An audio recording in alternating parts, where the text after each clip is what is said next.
Hi, I am Gracia Perla Javier from Dumaguete City.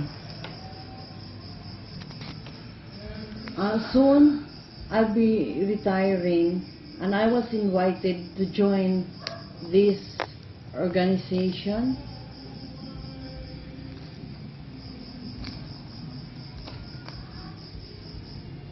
I thought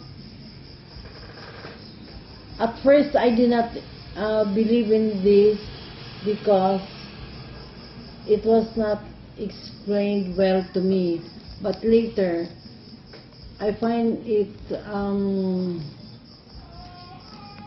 a success in the near future if I'll join. Since I started joining this one. It was Mr. Lorenzo Javier who invited me to join this one.